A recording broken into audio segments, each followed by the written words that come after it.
Hi guys, welcome back to another brand new video. It's been a while, but we're gonna make some bread or tennis roll right now.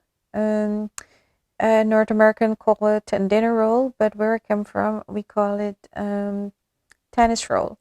So I'm gonna make some. Let's start it. So in a bowl there, I have 1 cup of warm milk, and I have 2 tablespoons of yeast, and I add 8 tablespoons of milk powder, any type of milk powder.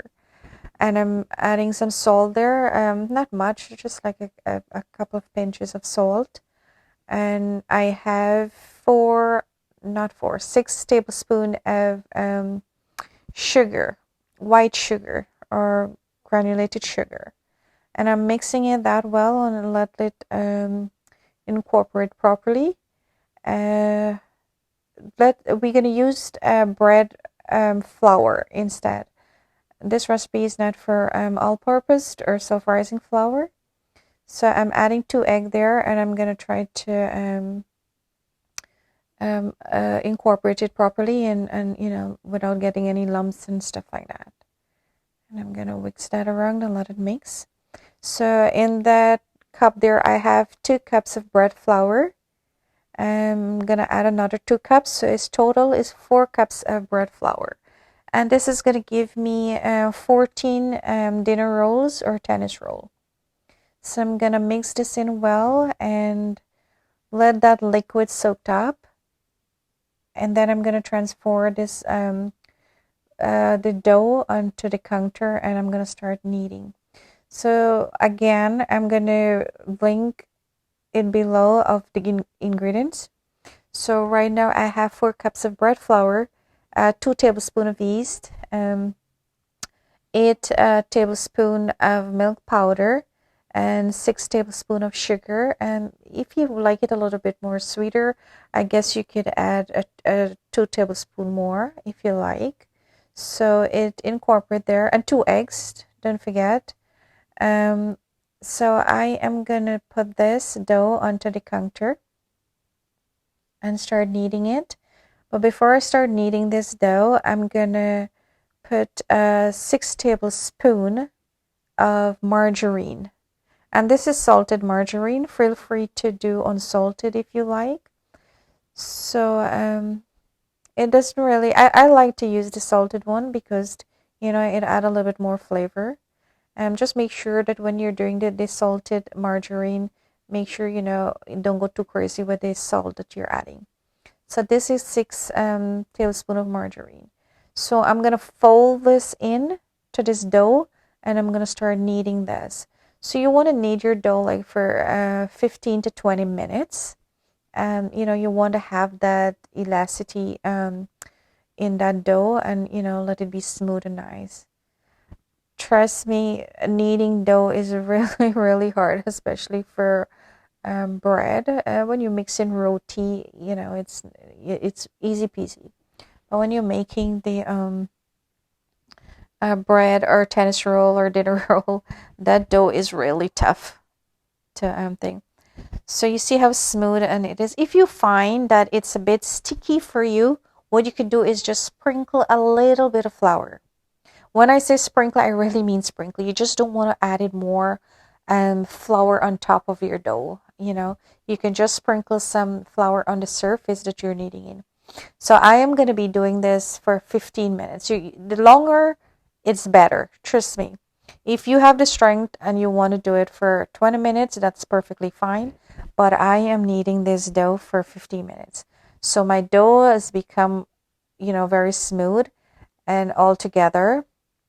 I'm a person, I don't like to be dirty dishes, unnecessary. So I put the dough in the same bowl. So I put a little bit of margarine between my hands, and you just rub the dough around and you let this sit. I'm going to cover this and put it away and let it sit. You see there, I'm going to show you how stretchy it is and the elasticity in this dough. And that's what you're looking for when you're making bread. Flour, when you're making bread, you have to make sure you get your ingredients right, and that's the most important thing, especially the type of flour you're using and the yeast. So you see how it rises? It rises in, double the size. Um, I have an appointment. I have to go out to, and this is why I am actually doing this now. This is an hour and a half. Normally, I would just make it and let it sit longer. But normally people leave their dough for an hour. The longer you let it sit, it's better. And this is an hour and a half after, because I have to go out. I'm gonna cut this in two and make two dough here. So half of this is gonna give me seven pieces. You can always do it smaller if you like, and you can get more out of this. You can at least get like about maybe 18 or so pieces. Depends on the sizes that you want. So basically, you just roll it out like that. You stretch it out rectangular, and you just stretch it out with your hand. You can use a roti pin or belna, like what I'm doing there. I just find that's unnecessary, but I'm just showing you guys that, if you just want to do that. So I kind of just, fold it around, and I put some parchment paper in my pan. And I'm going to do this for all of the dough. You see, you just push it around and you just roll it. Just tuck the ends in a little bit like that. And you just, put it in your pan. So I'm going to do that for all of it, including the other half. And again, please don't forget that it is bread flour I'm using and not regular flour. Making bread is hard work, trust me. The hardest part of it is the kneading, right? And you can just basically mix this, leave it, you can, and just go about your day and do what you have to do, and just, you don't have to babysit, the rising. That's the important part. So there you go. I have 14 pieces there. I'm gonna cover this and leave it, and I'm gonna head out to my physio. You see how high it rise? I actually left it a bit too longer because I had chiropractor and physio today, and it take a little while. So this here, it's I took an hour and a half. Hour and a half I took. So when I came back, it rise that high, and it comes together.